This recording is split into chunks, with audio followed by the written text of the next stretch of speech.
सरफरोशी की तमन्ना अब हमारे दिल में है।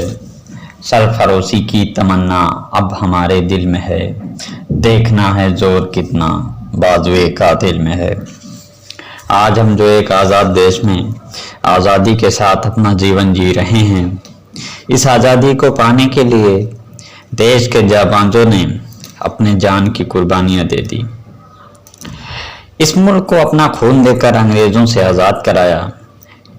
इस मुल्क को आज़ाद कराने के लिए भारी कीमत चुकानी पड़ी, लेकिन हमारे मुल्क के लोगों ने आज़ादी पाने के लिए अपना तन मन धन सब कुर्बान कर दिया।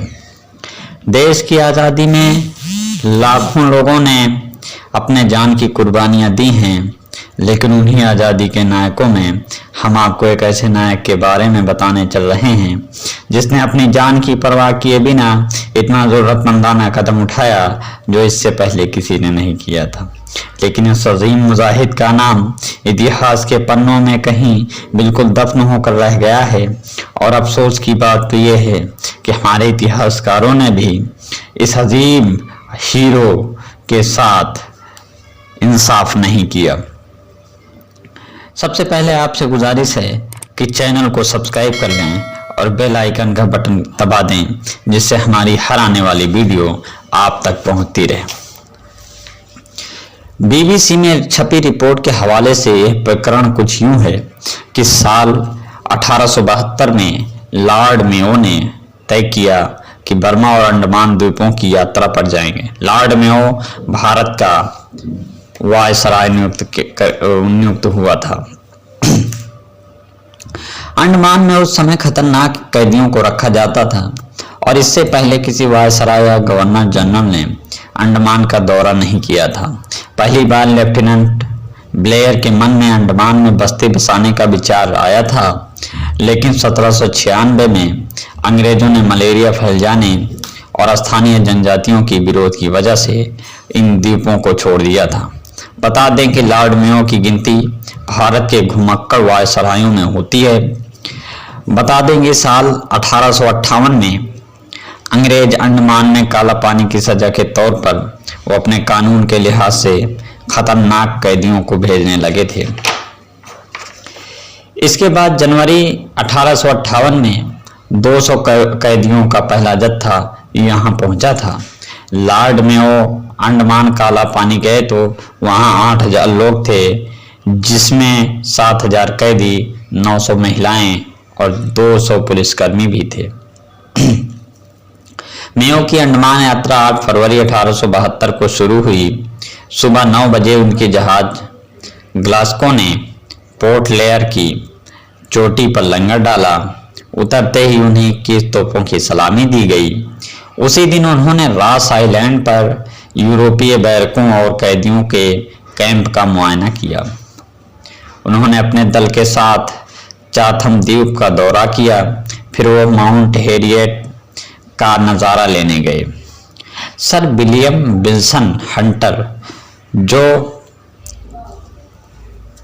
इस यात्रा में मेयो के साथ थे, मेयो की जीवनी life of earl of Mayo में लिखते हैं कि माउंट हैरियट करीब 1116 फीट की ऊंचाई पर था। उसकी चढ़ाई सीधी और बहुत सख्त थी। कड़ी धूप में चढ़ते हुए उनके दल के अधिकतर सदस्य थक्का-चूर हो चुके थे, लेकिन मेयो इतने तरोताज़ा थे कि उन्होंने एक साथ चल रही घोड़ी पर चढ़ने से ये कहते हुए मना कर दिया कि उसका इस्तेमाल कोई और कर ले। वो आगे लिखते हैं कि जब मेयो का दल वापस जाने के लिए नीचे उतरा, अंधेरा घिराया था। हेप टाउन जेटी पर एक नौका वायसराय को उनके जहाज तक ले जाने के लिए इंतजार कर रही थी। मशाल लिए हुए कुछ लोग मेयो के आगे चल रहे थे।